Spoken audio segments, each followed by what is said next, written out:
¿nos puede usted explicar desde el punto de vista psicoanalítico qué es lo que significa en el comportamiento actual, socialmente y psicológicamente, la problemática económica, de salud, ¿sí?, que estamos viviendo, las depresiones inmensas en una población mayoritaria, la violencia que estamos teniendo actualmente? ¿Qué significan en términos de comunicación? ¿Qué quiere decir el ser humano con esto? Bueno, ante todo, Federico, reiterarle que es un gusto estar conversando con usted y en usted saludo a los compañeros y las compañeras de los Mochis. Me parece oportuno recordar que nos hemos encontrado en dos momentos con usted y compañeros y compañeras de allí, en el 2018 y en el 2019. Sí, hemos tenido un contacto personal. Y ha sido un gusto. Que ha sido un gusto y creo que es importante recalcarlo en este momento porque hace diferencia el encuentro personal. Y más allá de los recursos tecnológicos que en este momento nos están permitiendo justamente comunicarnos, para mí fue muy importante conocerlo a usted y asimismo a los compañeros y compañeras con los que tuvimos contacto allí en Los Mochis, porque en la presencia se transmite algo que no se puede transferir en otro tipo de comunicaciones. Entonces, quería recordar eso porque me parece interesante e importante que los compañeros y las compañeras que se han sumado hoy a la actividad sepan que nosotros nos conocemos personalmente. Sí. Que hemos tenido oportunidad de compartir y de tener además algunos momentos de convivencia, como dicen ustedes los mexicanos, donde comimos juntos, bueno, conversamos de manera informal, más allá de la actividad que organizamos. Que fue en el 2018 un seminario de psicoanálisis aplicado a la infancia, y en el 2019, no, me estoy equivocando, en el 2018 fue un seminario de psicoanálisis aplicado a la adolescencia, sí, y en el 2019 un seminario de psicoanálisis aplicado a la infancia. Correcto. Bien. Yendo ahora a su interesante pregunta, Federico, la reflexión que me plantea es la siguiente. Quienes nos dedicamos a esta actividad y aquellos estudiantes que están prontos quizás a tener una inmersión en el campo profesional, tenemos un deber en este momento justamente.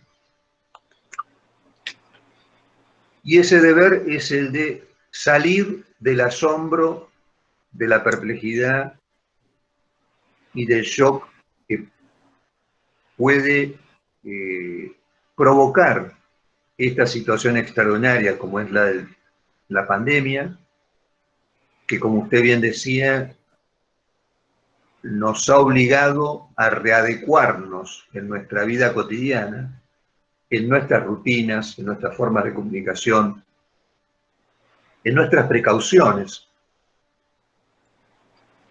Digo, nos compete salir del asombro, de la sorpresa y del shock y entregarnos a la reflexión. Digamos, salir de ese papel de meros testigos asombrados y dedicar un tiempo a la reflexión. Es la primera idea que me suscita su pregunta. Estamos atravesando una circunstancia que sabemos cuándo empezó, pero no tenemos idea cuándo va a terminar. En eso estamos de acuerdo usted y yo. Sí, totalmente.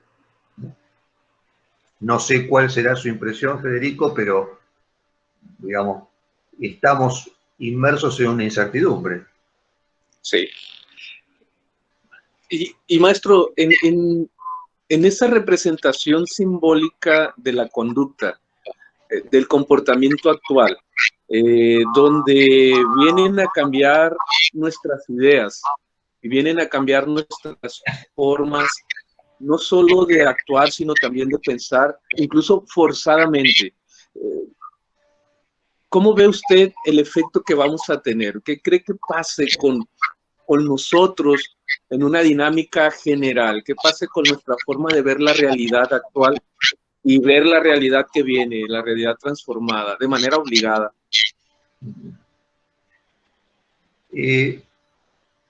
Como le decía, como estamos todavía inmersos en esta situación incierta que la tenemos muy frente a la cara, ¿no?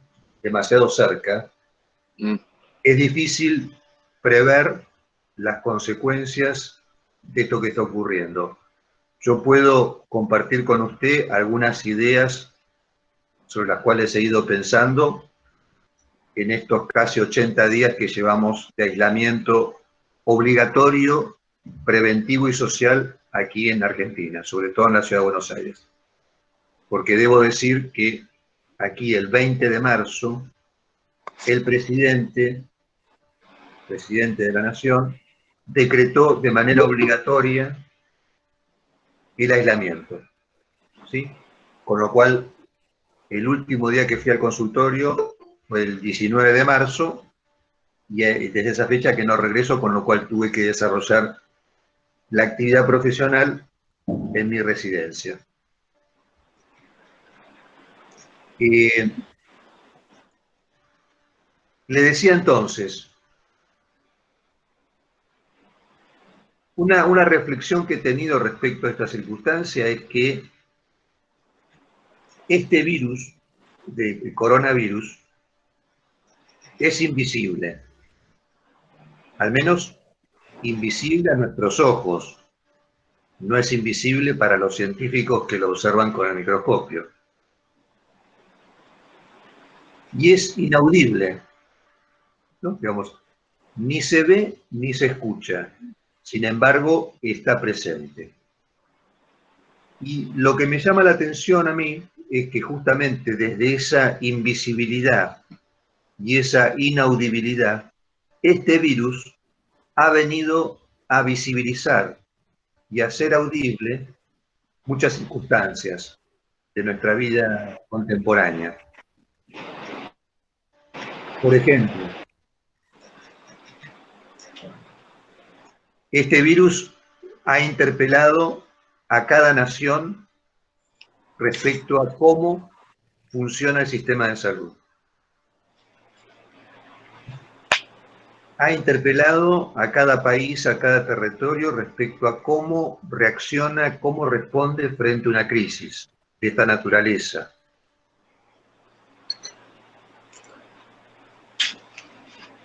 Ha también puesto de manifiesto en qué condiciones socioeconómicas y políticas nos encontramos, qué decisiones políticas se han tomado. Entonces, una de las ocurrencias que yo tuve justamente desde la invisibilidad y desde la inaudibilidad del virus, se han hecho muy visibles ciertas situaciones en este contexto socioeconómico, político y cultural en el que vivimos. Asimismo, yo creo que vamos a estar todos de acuerdo, todos y todas, que también nuestra permanencia en una situación de aislamiento nos ha obligado a hacer visibles ciertos espacios en los cuales habitualmente nos desplazamos y que quizás por la rutina diaria, la de antes, no estaban tan a la vista. O sea, yo he escuchado, he tenido la experiencia propia de ciertos espacios propios que se han valorizado a partir de esta pandemia, de este aislamiento. O por eso le comento, por ejemplo, una paciente me comentaba hace poquito que ella en su casa tenía una terraza, tiene una terraza. Y con el aislamiento descubrió el valor de tener una terraza. O sea, esa terraza es como si hubiera empezado a cotizar en Wall Street. con aislamiento. Entonces, Sí. perdón, entonces, quiere decir que como efecto nos estamos redescubriendo. A mí me parece que uno de los efectos justamente pasa por un redescubrimiento de ciertas situaciones que, como le decía, tal vez por nuestra actividad habitual y diaria pasan más desapercibidos, y ahora que estamos en un espacio más reducido, en que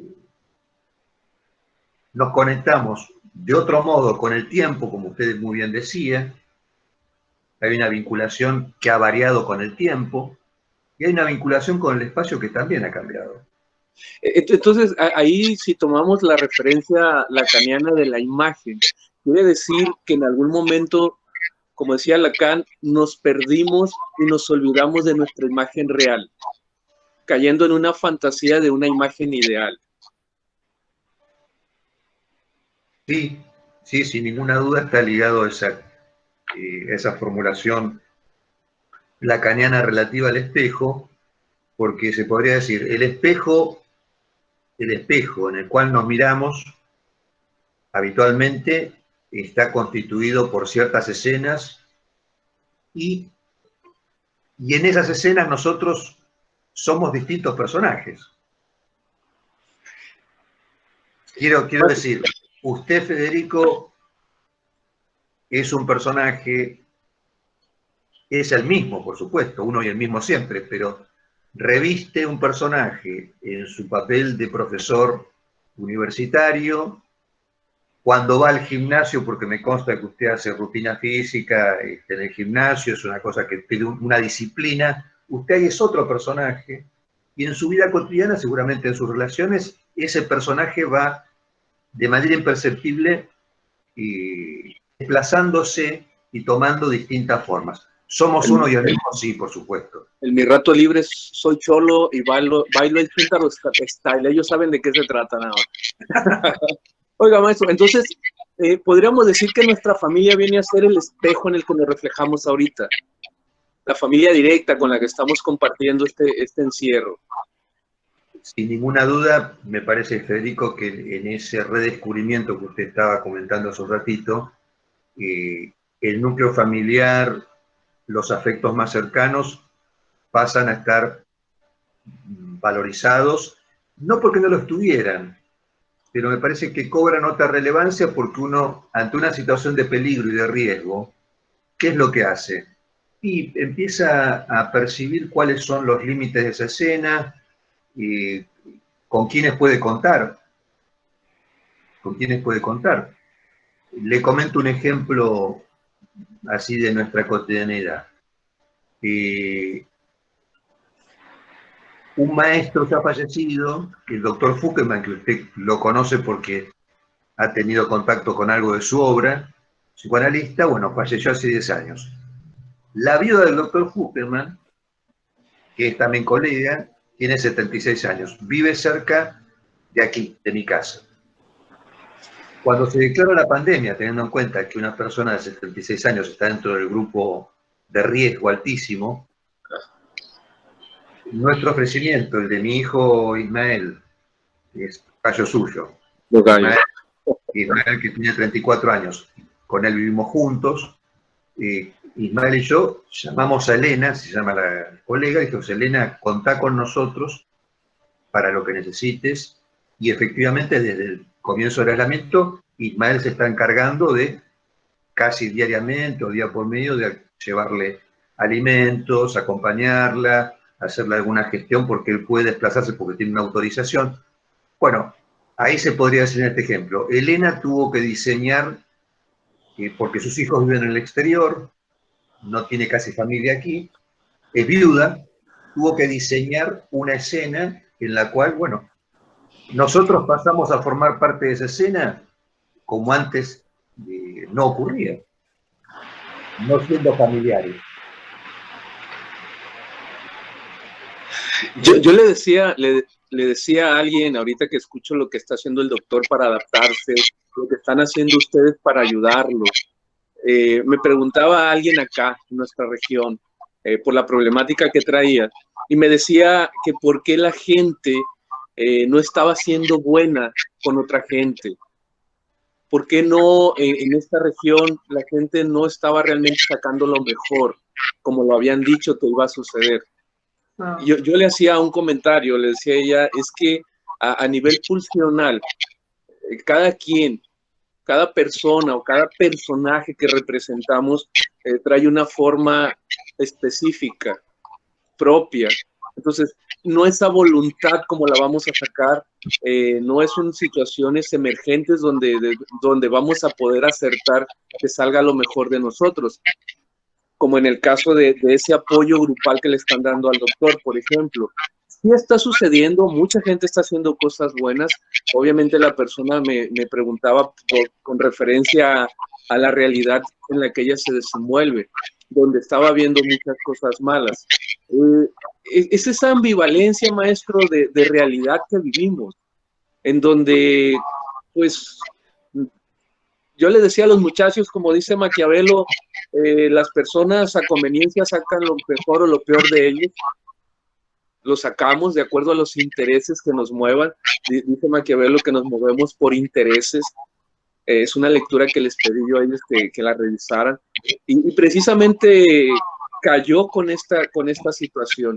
¿Qué intereses nos mueven a cada uno de nosotros y por lo tanto qué cosas son buenas y qué cosas son malas de lo que hacemos? Sí, yo entiendo que ante una situación de peligro, de riesgo, de inminencia de la muerte, ahí cada quien responde con su estructura, ¿no? Y en esa respuesta, como usted bien dice, encontraremos la solidaridad, la generosidad, pero también el egoísmo o el sálvese quien pueda. Y esto me parece interesante señalar, porque lo que usted está subrayando es cómo a veces el individualismo, digamos, se impone, pero no debería extrañarnos porque sabemos que estamos viviendo dentro de un sistema dominante que lo que promueve es el sálvese quien pueda. Y por otra parte, usted que tiene, yo sé que tiene una gran experiencia en el campo de la atención a adicciones, que mucho tendría para contarnos respecto de eso. Lo que la adicción nos plantea es justamente uno con el goce propio. Ahora, ese uno con el goce propio, ¿acaso no es un mensaje que recibimos constantemente de parte de estos sistemas dominantes que promueven justamente el goce propio, ¿no? El autoerotismo, el que cada uno se arregle como pueda, y donde seguramente las actividades grupales, las comunitarias, más bien están no muy alentadas. Entonces estamos hablando de una forma primitiva de querer vivir, rescatarnos, una forma primitiva, funcional, de estar en este momento viviendo las cosas. Y yo creo que tenemos que considerar que la civilización ha tenido un progreso extraordinario, sobre todo desde principios del siglo XIX en adelante, ¿no? De la mano del industrialismo y de la mano de los avances científicos que estuvieron en la base de ese progreso del industrialismo. Y en 2 siglos hemos asistido a un avance extraordinario en el campo de la tecnología, de ciertas situaciones de bienestar, no para todo el mundo, ¿no? Pero bueno, se podría decir que es posible verificar en la civilización un progreso extraordinario y muy vertiginoso desde el siglo XIX hacia aquí. Ahora, las cuestiones éticas, Federico, las cuestiones relativas a la reflexión, a cierto mensaje que priorice la condición humana, ¿ha ido de la mano de ese progreso? Más bien yo diría que tengo la impresión que mientras un vector va hacia el progreso científico, el progreso económico, otro vector va hacia la barbarie,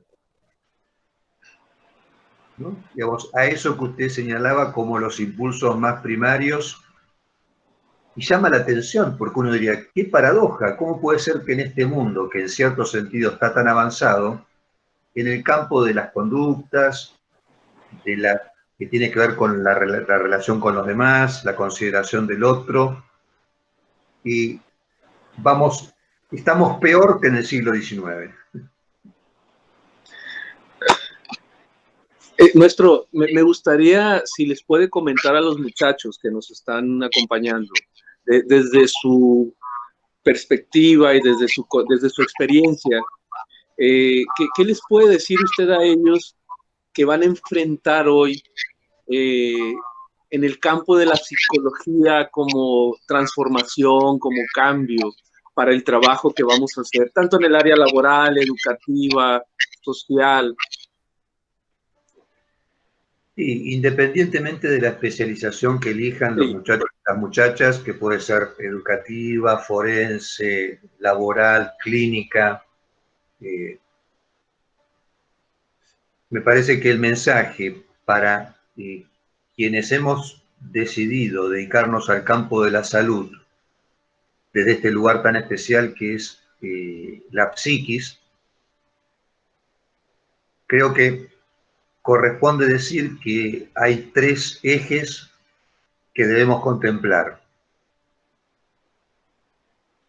El análisis personal, nosotros mismos recurrir a la psicoterapia e insisto, independientemente de la especialidad que asumamos, porque para el resto del mundo vamos a ser psicólogos, aún nos dediquemos al trabajo, a la empresa, a la justicia, a la educación, a la clínica. Entonces, psicoterapia, análisis personal, análisis de textos.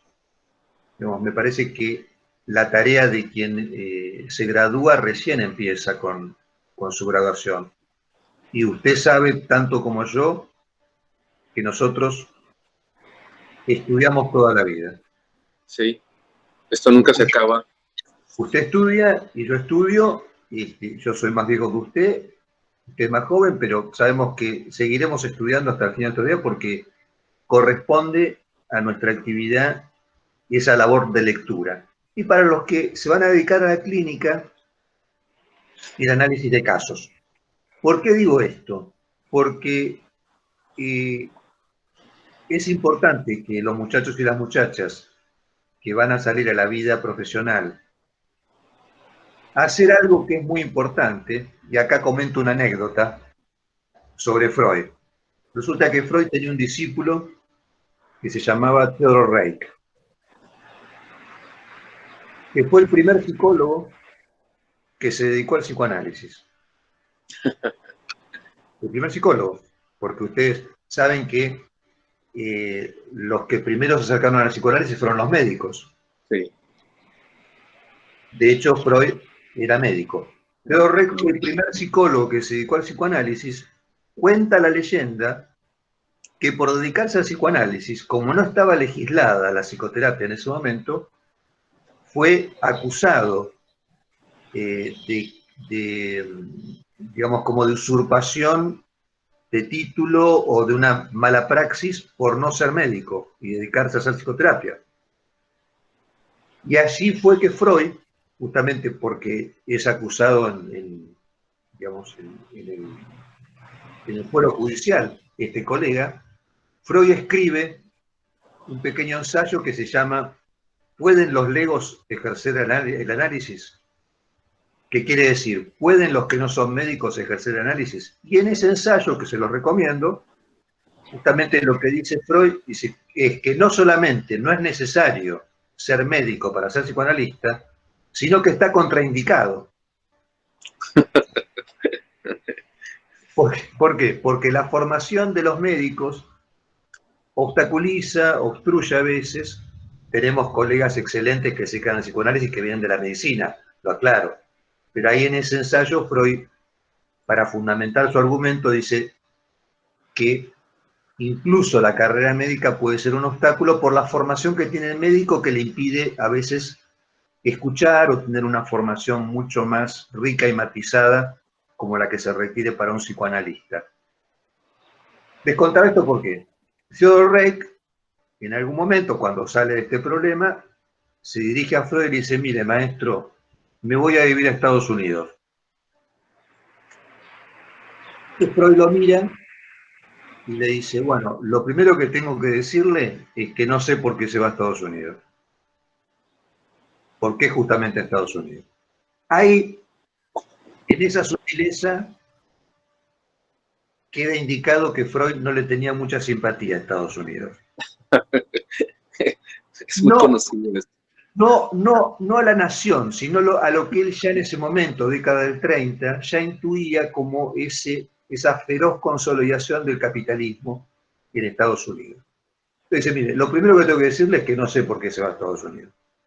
Dice, y lo segundo que tengo para decirle es que usted se ha graduado en su momento, se ha dedicado a estudiar el psicoanálisis, ha supervisado conmigo sus casos, tiene cierta experiencia, pero ahora le falta aprender lo más importante sobre el psicoanálisis. Entonces Reik lo mira y lo dice, ¿y qué es lo más importante que me falta aprender del psicoanálisis? Y Freud le responde, vivir del psicoanálisis, ganarse la vida con el psicoanálisis, ganarse la vida. Digo, porque esa cuestión es a tener en cuenta para los muchachos y las muchachas, que hay que ganarse la vida con la profesión.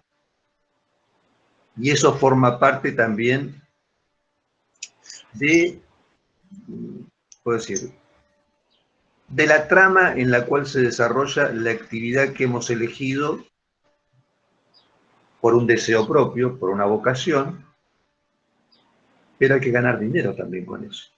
Claro. Y eso implica, bueno, poner en juego justamente estas tres balizas que yo decía, el análisis personal, casos y textos, y también, bueno, empezar a moverse en ese mundo en el cual hay que ganarse la vida con la profesión. Qué bueno, maestro, que les comente esto a los muchachos. Es algo que yo normalmente les menciono, explicándoles que más allá del ideal de querer estudiar esta carrera, más allá del ideal de la gente o la fantasía que tiene la gente acerca de nuestra profesión, hay que entender que debemos ajustar todo nuestro aprendizaje a una vida cotidiana y real, y muy realista aparte, en donde hoy muchas carreras profesionales están devaluadas. Y sobre todo, le digo, con la problemática actual, que está habiendo muchos cambios, se exaltaron algunas profesiones, otras demeritaron mucho. Entonces estamos en una vorágine de cambios bastante intensa, y es por eso que le digo yo a los muchachos que me parece muy importante que ellos comprendan y sobre todo traten de entender a qué se quieren dedicar como psicólogos. ¿Sí? Si piensan vivir de la profesión, ¿cómo lo quieren hacer?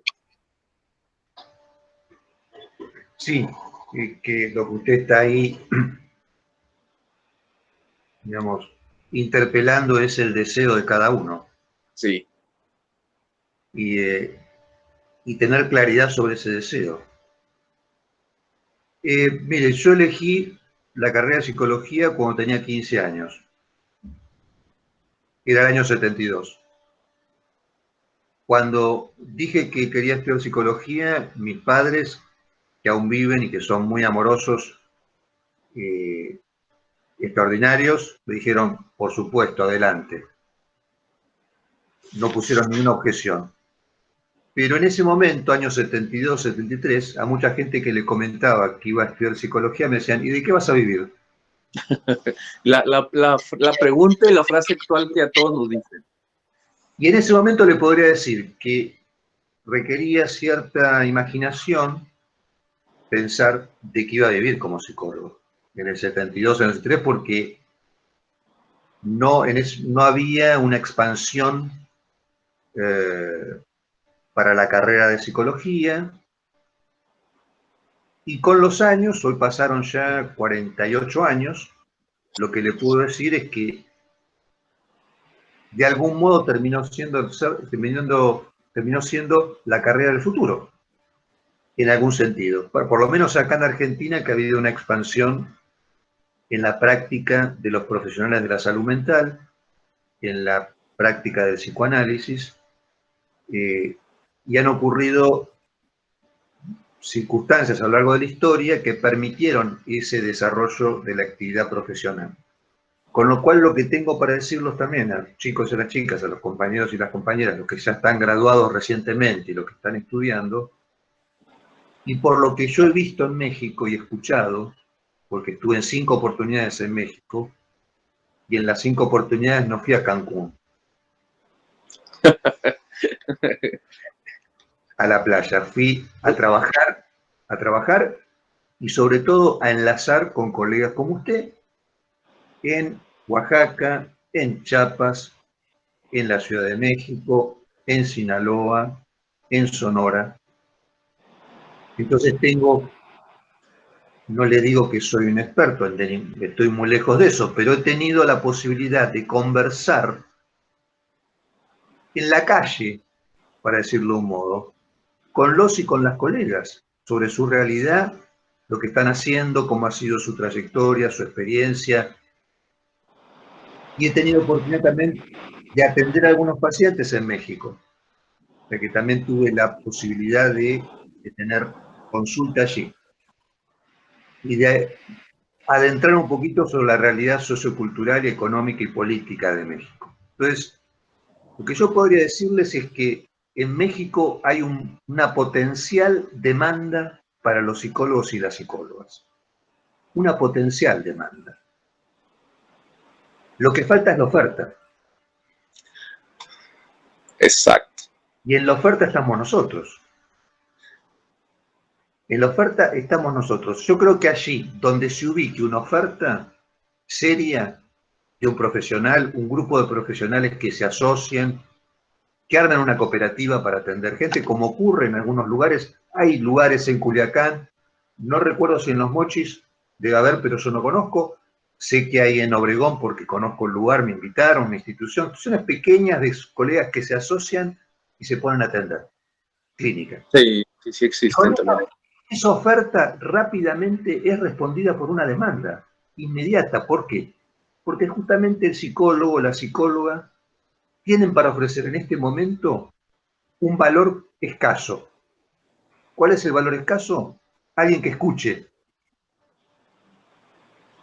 Ese valor, en este momento, nuestro, y no lo digo solamente en México, en Argentina y en el mundo, ese valor, el de alguien que se disponga a escuchar y que proporcione un espacio para que otro venga a tomar la palabra, es un bien escaso. Entonces, para esa oferta va a haber una demanda que responde inmediatamente.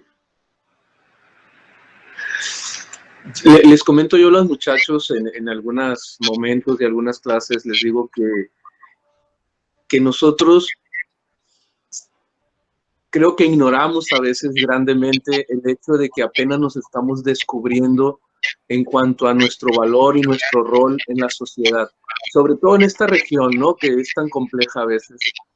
Les digo que ellos tienen la oportunidad de hacer cambios, tienen la oportunidad de hacer diferencias. Y más les digo, hoy en la dinámica actual que yo le comentaba a mis compañeros, que tengo años trabajando vía distancia. Para mí no es nuevo trabajar vía telefónica de alguna manera. Entonces, este cambio en lo personal fue muy benéfico, laboralmente hablando. Yo sin saberlo, al final vine a encajar perfectamente con el cambio y la dinámica actual.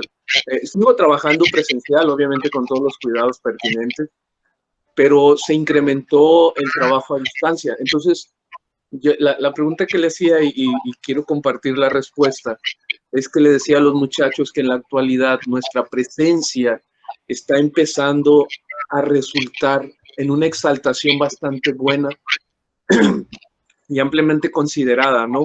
La necesidad que tiene la gente de ser escuchada, la necesidad que tiene la gente de escucharse a sí misma a través de nosotros en la problemática que necesita resolver. Y le digo, ahí el psicoanálisis entra en una forma impresionante, en donde el trabajo que hacemos desde esa perspectiva teórica creo que aplica muy bien para el entendimiento de los problemas actuales. Sin ninguna duda, y entiendo que usted sin saberlo se estaba preparando, Federico. Sin saberlo, maestro. 10 años haciendo esto. Bien. Entonces, ocurre una crisis y lo agarra usted bien parado. Porque en realidad, uno podría decir, en la vida son tan pocas cosas las que controlamos. Sí. Freud decía que hay 3 fuentes de sufrimiento inevitable para todas las personas. La naturaleza, y ahora lo estamos comprobando, Vaya que sí. Puede ser fuente de sufrimiento e indomesticable, la naturaleza. Totalmente. La declinación del cuerpo propio, ahí los y las jóvenes que están aquí quizás no van a poder captar esto tanto como usted y yo, que ya tenemos nuestra edad y sabemos que la declinación del cuerpo se hace presente, inevitablemente. Así es. Segunda fuente de sufrimiento. Y tercera fuente de sufrimiento e indomesticable, los otros. Esas son las. Entonces, ¿qué es lo que puede hacer uno frente a lo que en la vida se presenta como contingencia cada todo el tiempo? Ir preparándose para que cuando llegue esa contingencia, no es que la vamos a poder controlar totalmente, pero sí nos va a agarrar mejor parados, quizás con más recursos y con menos, podría decir, con menos ocasiones de patinar, de derrapar o de caernos. Vamos a sufrir, vamos a tener padecimientos, sí, pero la preparación que podamos hacer en nuestra vida, en esas tramas, por eso yo hablaba como de 3 ejes que pueden balizar la actividad nuestra profesional. Y por otra parte, justamente en esto que usted decía, de que tenemos que fomentar nuestra autoestima, psicólogos y psicólogas, porque insisto, lo que nosotros vamos a ofrecer es un bien muy apreciable en este momento, en el cual tampoco se escucha y tampoco lugar hay a eso que usted decía muy bien, que es escucharse. Y para escucharse hace falta otro, para escucharse uno. Exacto. Y el psicoanálisis lo que viene a traernos como una novedad respecto a otras prácticas de la salud es que lo que tenemos por ofrecer es lo que no sabemos, no lo que sabemos. ¿Me explico? Sí. En el momento que nosotros recibimos una consulta, como usted recién aludía entre líneas, esa consulta no está escrita en los libros. No. Está por escribirse.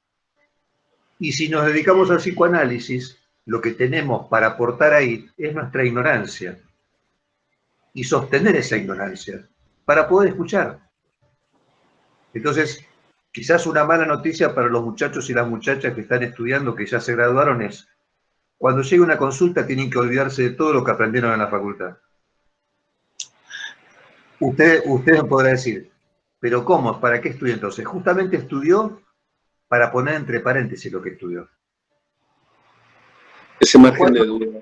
Lo cual no quiere decir que luego, en un segundo momento lógico, usted no vuelva sobre lo que escuchó para reflexionar y ahí ponga y aplique lo que estudió, lo que está estudiando, lo que lea. Pero digamos, la condición necesaria para escuchar es poner en falta un saber. Si no, no escuchamos. Y poner en falta el saber también significa dejar a un lado los prejuicios. Sobre todo. Que aporta el psicoanálisis, bueno, que nos invita a abandonar el prejuicio y a ofrecer una atenta escucha flotante en la cual nos olvidamos de los prejuicios y dejamos entre paréntesis el saber. Eso se los comento constantemente yo a los muchachos y me gustaría, maestro, si usted lo permite, antes de que se nos agote el tiempo, si alguno de ellos tiene alguna pregunta, se la puede hacer o algo que quiera comentar, muchachos. ¿Alguno de ustedes quiere preguntar algo? Ya abrimos el espacio para eso, si les parece. Sí, por favor.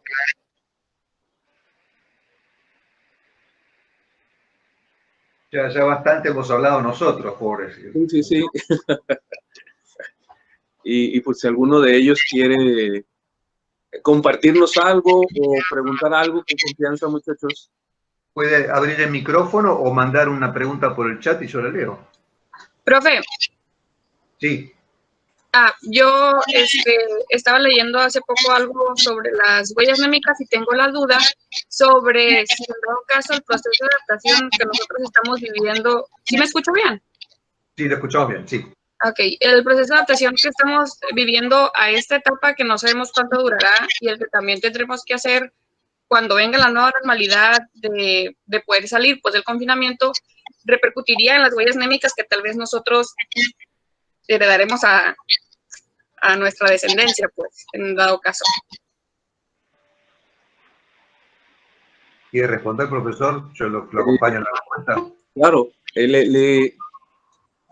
le comentaba yo precisamente a alguien, me hacía una pregunta similar. ¿Qué sigue? Me decía después de esto, tomando en cuenta la frase de la nueva normalidad que hoy nos va a acompañar de aquí en adelante. Sí, repercutir, le digo, nuestros registros, sí va a haber un efecto. Y ahí entra esa parte primitiva de la que hablábamos. ¿Cómo nos vamos a adaptar a lo que el maestro comentaba, a la modernidad actual, transformada, cuando dejó de ser idealizada, en donde todo era bonito, todo era fácil, todo estaba al alcance y cambia nuestra perspectiva de realidad? Entonces yo creo que sí vamos a dejar una huella históricamente diferenciada.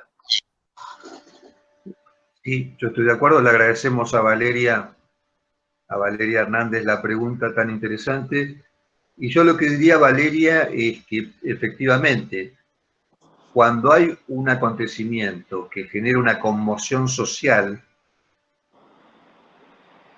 como esta, como el terremoto en México, como las dictaduras en Latinoamérica, ¿no? O sea, acontecimientos que generan una conmoción social, no solamente se inscribe una huella en los contemporáneos, sino que vamos a poder atestiguar efectos de este acontecimiento en el futuro, en las generaciones que no fueron contemporáneas a este acontecimiento. Con esto quiero decirle, yo puedo atestiguar aquí, en mi práctica clínica, que he recibido consultas de niños pequeños en estos años, cuyos padres eran bebés en la época de la dictadura militar en Argentina. Estoy hablando de hace 44 años atrás. ¿Sí? Y hemos podido corroborar cómo ciertos efectos retornaban del lado de los hijos de estos que eran bebés hace 44 años. Entonces, el profesor es joven y está en buen estado físico, así que por ahí dentro de 40 años va a poder corroborar Yo soy más viejo, así que no voy a estar, pero todos los que están aquí son más jóvenes, entonces van a poder corroborar quizás en niños pequeños dentro de 40 años, los hijos de los bebés de hoy, que van a aparecer con problemáticas ligadas y vinculadas a este momento de conmoción social. Entonces, ahí respondemos la pregunta de Valeria, que efectivamente estas cuestiones de inscripción de los acontecimientos que generan una gran conmoción social se inscriben y de acuerdo a cómo se tramiten, luego van apareciendo de manera inesperada en futuras generaciones. Hay dos, para Valeria y para los muchachos en general, hay dos fenómenos muy interesantes que han estado siendo seguidos e investigados. Ahorita mencionaba usted uno, maestro, a las personas sobrevivientes del terremoto del 85, que hoy pues ya son personas en plenitud de adultez. Se les han hecho investigaciones en que cuando los niños que sobrevivieron en un hospital, los bebés, a esos niños se les ha dado un seguimiento. Hay una especie de documental y de investigaciones, no recuerdo la fuente, pero creo que está por ahí en la Secretaría de Salud, pudieras encontrarlo. Y otro fenómeno, ese es un documental bastante amplio de esto que estamos hablando, de qué pasa como cambio en las huellas mnémicas, en los registros. Los niños perdidos de El Salvador, de la guerra civil de El Salvador, país centroamericano, donde generaciones completas después de la guerra han vivido efectos. Una gran cantidad de esos niños perdidos de El Salvador están en Francia, los han descubierto allá, fueron traficados por los mismos militares a Europa. Entonces, hay un fenómeno muy bien analizado de la guerra civil que ellos vivieron. Entonces, aquí nosotros vamos a empezar, creo yo, a descubrir en unos años más cuál va a ser el efecto, pero de que sí va a haber efecto, es obviamente claro que sí va a haber. Aquí Erika Álvarez y Diana Laura Rivera hacen dos preguntas que están concatenadas. Erika pregunta ¿cuántas generaciones abarcan esas huellas? Y Diana comenta, entonces, ¿cómo llevamos esta problemática social? ¿Será el comportamiento de nuestros hijos frente a las problemáticas que se puedan presentar en su vida?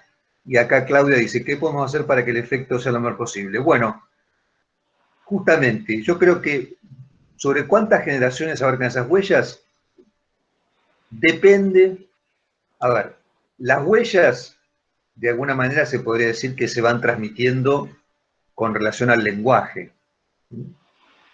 Es el lenguaje que también conlleva los deseos parentales, los deseos de la familia, con lo cual esas huellas de distintas maneras se podría decir que de algún modo son inmortales, ¿no?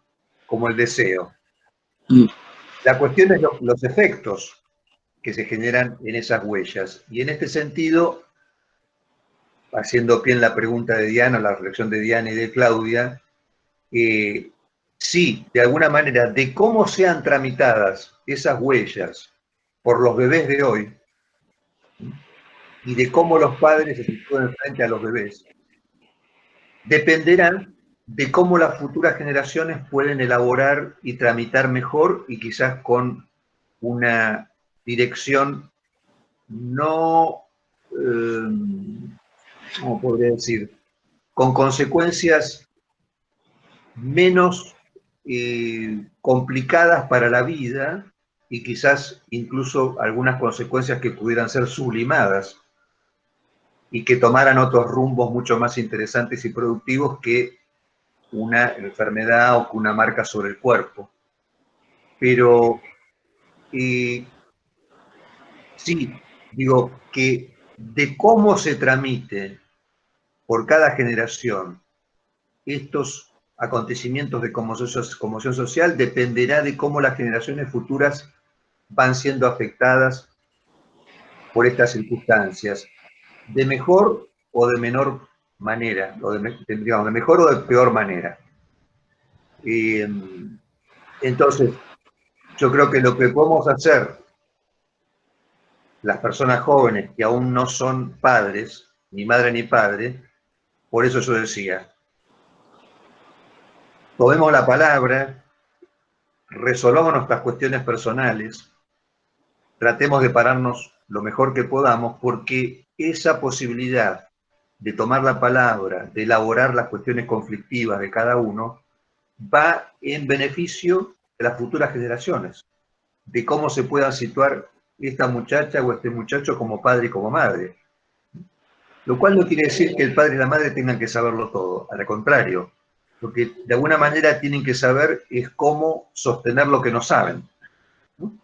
Para no afectar la dimensión del juego, que es la dimensión de la infancia. Tengo una pregunta. Sí. ¿Qué tanto puede impactar el aislamiento social en la percepción visual que tienen las personas hacia esta nueva realidad? ¿Y cómo afectará su sensibilidad o empatía hacia las personas? Como se está mostrando, hay mucha gente que ayuda, pero mucha gente por temor, pues se queda fuera. Entonces quería saber qué tanto podría impactar. No lo sabemos. Hay que responder eso, le agradecemos la pregunta. No sabemos. Lo que sí podemos decir es que forma parte de nuestra constitución como sujetos la necesidad del contacto personal. Con esto quiero decirle, no está comprobado que un dispositivo electrónico pueda hacerse cargo de un bebé o de una beba. Por el contrario, ni siquiera a veces dispositivos institucionales pueden llevar a cabo su cometido de sostener la vida de un bebé o una beba, porque un bebé o una beba requieren del contacto personal de alguien que dedique y que oriente y dedique su deseo a esta persona que ha llegado al mundo, pero de manera presencial, no a través de una pantalla. De eso estamos constituidos, de ese contacto que va transmitiendo el lenguaje y una voz y una mirada que se transmite justamente en la asistencia requerida del mayor. Con lo cual lo que sí podemos decir es que este modo de comunicación, si se perpetuara, el de la comunicación virtual, contraría de alguna manera lo que es esencial en nuestra constitución subjetiva.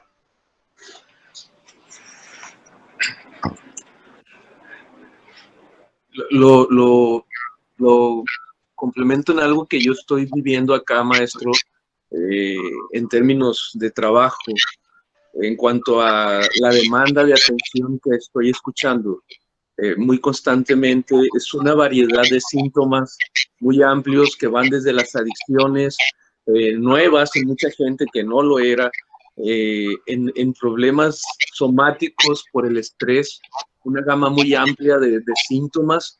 He estado escuchando mucho a gente que histéricamente se está contracturando, sí, bastante, está teniendo contracturas musculares, y entra esa falta de contacto, esa falta de apego social, porque aunque esté con su familia no le es suficiente. Recordemos que el ser humano es un ente social. Entonces, como entes sociales nos hace falta el contacto. Y como decía bien usted, maestro, aun cuando la tecnología ha tenido avances tan grandes y virtualmente podemos tener incluso estas charlas, el contacto social físico al final es una constitución de nuestra mente y de nuestros genes. Entonces no es fácil simplemente adaptarnos, y eso, como usted dice, no sabemos cuánto tiempo nos va a llevar. Pues hasta que no tengamos un resultado final, ¿no? Creo yo, porque en este caso apenas estamos en el proceso. Y como sujetos de experimentación social, pues estamos en eso, ¿no? Efectivamente. Bueno, maestro, no sé cómo andamos de tiempo, creo que ya se nos termina, ¿verdad? Me parece que ya estamos sobre la hora. Sí, pues no sé, maestro, alguna aportación que usted les quiera dar a los muchachos en su experiencia como psicoanalista. ¿Qué les puede decir de esta disciplina, como para que ellos se lleven una idea de qué es esta disciplina teórica, ¿sí?, en el campo de la psicología actual? Que es difícil, que da mucho trabajo, pero que es apasionante. Eso es bien importante, maestro. eso que les dijo, que es algo que yo siempre les comento y